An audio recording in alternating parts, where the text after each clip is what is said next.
as to how to deal with the children, that it is the duty of the court to take motion on its own and give a direction to the state as to how children are to be dealt with. Right. That they should not be sent to the jails, they should not be sent to the police station, they should be sent to juvenile homes. Absolutely. So that they don't become hardened criminals or they repeat such an offence. Navkiran ji, ਕਿਸੇ ਨੂੰ ਵੀ ਉਹਨਾਂ ਦੇ ਇਸ stone ਪੈਲਟਿੰਗ ਦੇ action ਦੇ ਨਾਲ ਇੰਨੀ ਕੋਈ ਗੰਭੀਰ ਜਿਹੜੀ ਸੱਟ ਹੈਗੀ ਹੈ ਉਹ ਨਹੀਂ ਲੱਗੀ, ਬਟ ਤੁਹਾਨੂੰ ਲੱਗਦਾ ਹੈ ਕਿ ਵੀ ਜਿਹੜੀ ਇਹਨਾਂ ਦੀ ਪਨਿਸ਼ਮੈਂਟ ਜਿਹੜੀ ਇਹਨਾਂ ਨੂੰ ਦਿੱਤੀ ਗਈ ਹੈ that is proportionate to the crime of stone pelting? ਦੇਖੋ ਪਨਿਸ਼ਮੈਂਟ ਤਾਂ ਇਹਨਾਂ ਨੂੰ ਕੋਈ ਹਾਲੇ ਮਿਲੀ ਨਹੀਂ ਹੈ as far the legal terms are concerned, but the ਜਿਹੜੀ ਸਿਚੁਏਸ਼ਨ ਚੋਂ ਇਹ ਨਿਕਲੇ ਨੇ ਲਿਬਰਟੀ ਨੂੰ ਕਟੇਲ ਕੀਤਾ ਗਿਆ। ਹਾਂਜੀ, ਬਟ ਜਿਹੜਾ ਮੇਰਾ ਖਿਆਲ ਕਿਸੇ ਬੰਦੇ ਨੂੰ ਇਨ ਕਸਟਡੀ ਲੈਣਾ ਵੀ ਉਹਦੀ ਜਿਹੜਾ ਹੈਗਾ ਹਿਊਮਨ ਮਾਈਂਡ ਤੇ ਇੰਨਾ ਸਕਾਰ ਛੱਡ ਜਾਂਦਾ ਕਿ ਉਹ ਨਾਰਮਲ ਨਹੀਂ ਰਹਿੰਦਾ। ਰਾਈਟ, ਤੁਸੀਂ ਦੇਖੋ ਜੇ ਤੁਹਾਨੂੰ ਪੁਲਿਸ ਵਾਲੇ ਘਰ ਆ ਕੇ ਬੁਲਾ ਕੇ ਕਹਿਣ ਜੀ ਕਿ ਥਾਣੇ ਆਓ ਜੀ, and if a person is forced to go to a police station, ਕਿਉਂਕਿ ਆਪਣੀ ਮਰਜ਼ੀ ਨਾਲ ਵੀ ਬੰਦਾ ਪੁਲਿਸ ਸਟੇਸ਼ਨ ਨਹੀਂ ਜਾਂਦਾ ਤੇ ਕਿਸੇ ਨੂੰ ਤੁਸੀਂ ਧੱਕੇ ਨਾਲ ਪੁਲਿਸ ਸਟੇਸ਼ਨ ਲੈ ਜਾਓ, ਅਲਟੀਮੇਟਲੀ ਉਹਦੇ ਮਾਈਂਡ ਵਿੱਚ ਕੀ ਬਣੇਗਾ? ਇਹ ਬੱਚੇ ਕੱਲ ਨੂੰ ਜਿਹੜੇ ਹੈਗੇ ਨੇ ਸਟੇਟ ਦੇ ਹੋਰ ਜ਼ਿਆਦਾ ਖਿਲਾਫ ਹੋਣਗੇ। ਰਾਈਟ, ਸੋ ਮੇਰੇ ਖਿਆਲ ਸਿਚੁਏਸ਼ਨ ਨੂੰ ਠੀਕ ਡੀਲ ਨਹੀਂ ਕੀਤਾ ਗਿਆ, specially young children and who are at an age which is very impressionable age. So the impression which they have got about the state and its brutality is going to leave scars on their mind, and tomorrow they might be coming with more force against the state. It's going to affect their psyche a lot. Yeah, definitely. Right. Thoda studio vich aane lai bahut dhanwad. We'll move ahead. Political parties in Jammu and Kashmir too have come out in support of students who are protesting against the new recruitment policy framed by the state government. The BJP, PDP and the Panthers party have criticized the government policy and termed it anti-people. Meanwhile, government also seemed to soften its stand as Revenue Minister Raman Bhalla said they were ready to talk to the students. Under the policy, a fresh recruit would only get 50% of the basic pay for the first 2 years and 75% for the next 3 years without any allowances. Students claimed that government recruitments were already few and far between, and non-payment of full salary would make things worse.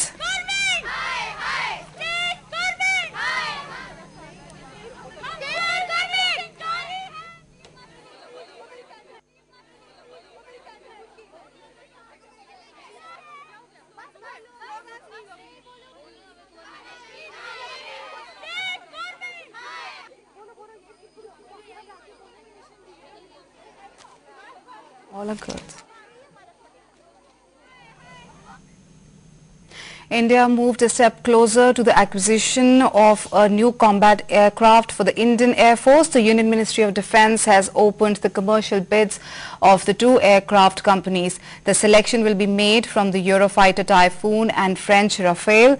While Eurofighter Typhoon is backed by a European consortium comprising UK, Germany, Spain and Italy, the French Rafale is manufactured by French firm Dassault.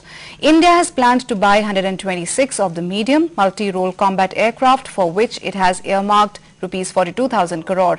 The Indian Air Force has already declared both the combat aircraft as fit for induction, and a final decision will be made based not only on pricing but also transfer of technology besides other factors. According to the Ministry of Defence, these fighter aircraft will serve the requirement of the Air Force for the next 4 decades. The two bids will be evaluated over the next 6 to 8 weeks, after which the final choice will be announced.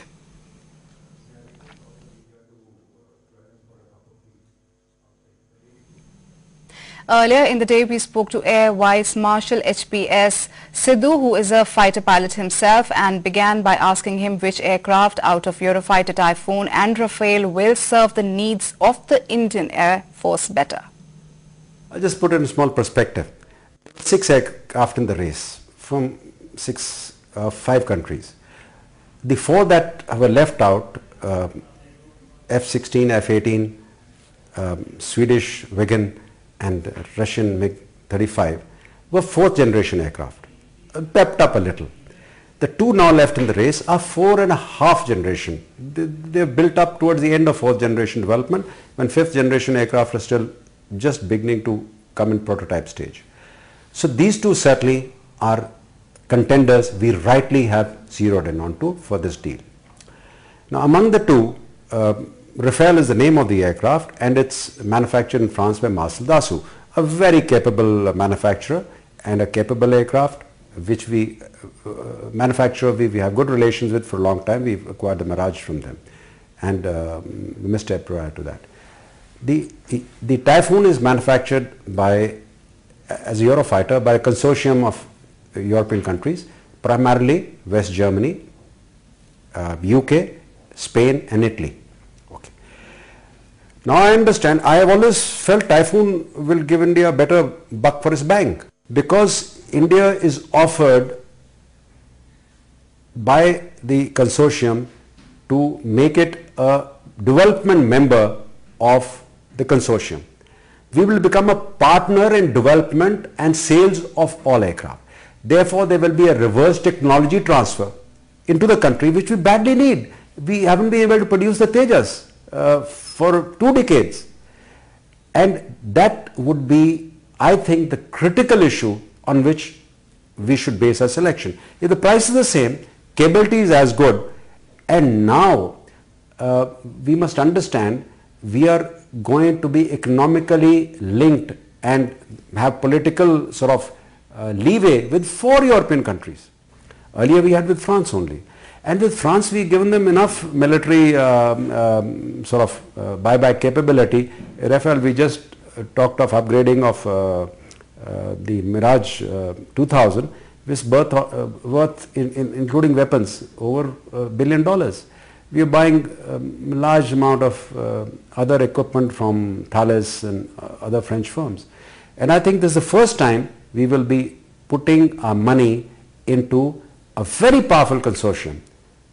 West Germany, powerhouse of Europe.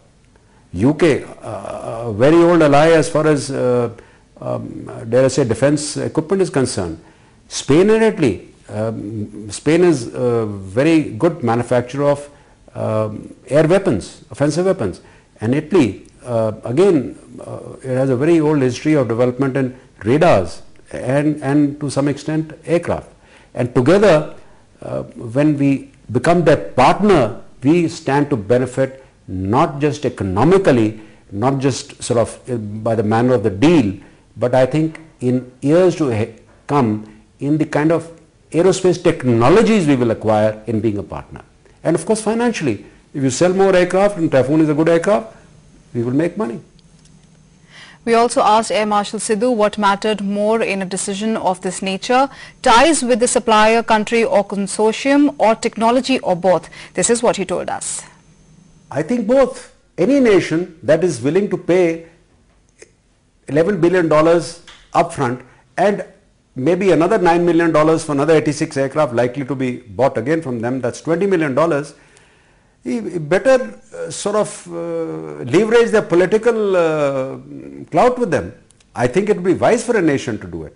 And therefore that is the reason we can become members, equal members in this consortium, and for different areas of technology that we can acquire from Germany, which Germany has always denied us for various reasons.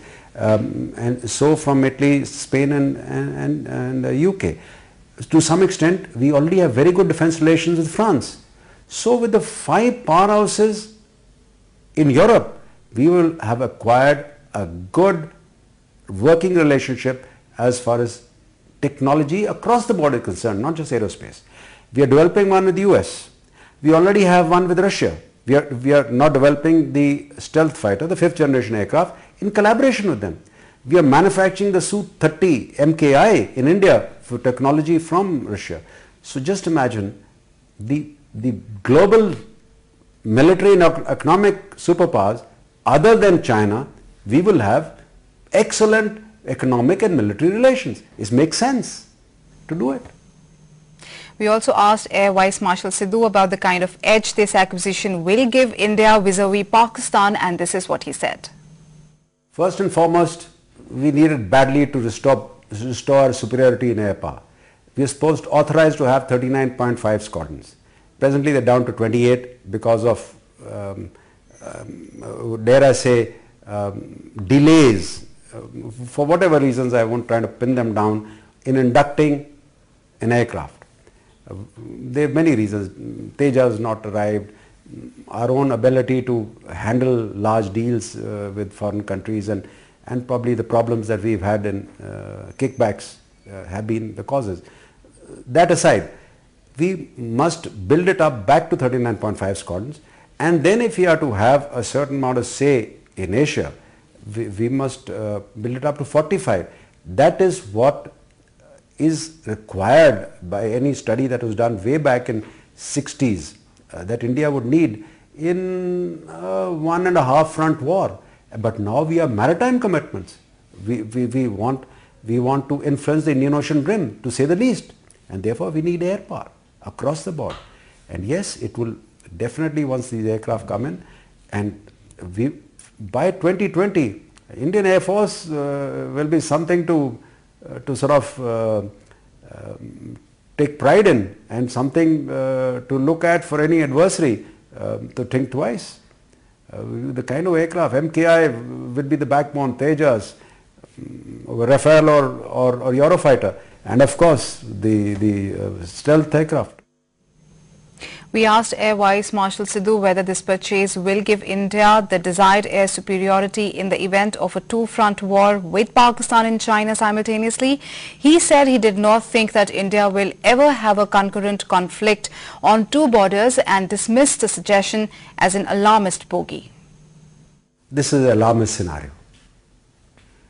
As it is, we are saying we are going to have war with Pakistan with a nuclear overhang, which means a very limited war. Skirmishes, more. With China, I'd say definitely not. Against skirmishes, but one must understand capabilities must exist. If you are understood, if you are not capable, then the adversary may take advantage.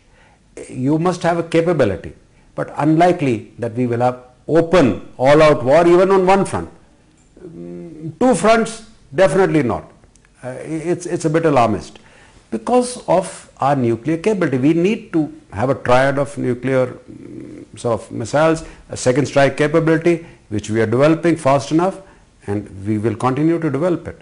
And therefore, dare I say, this two-front war is a bogey which is being raised. We should concentrate on our economic growth so that we can put money more into our development, more into a military development, and definitely develop capabilities with a long-term vision if we need to be Asian power to reckon with, at least. I mean, I dare I say, at of now, calling ourselves a global power would be a little utopian. So definitely in perspective.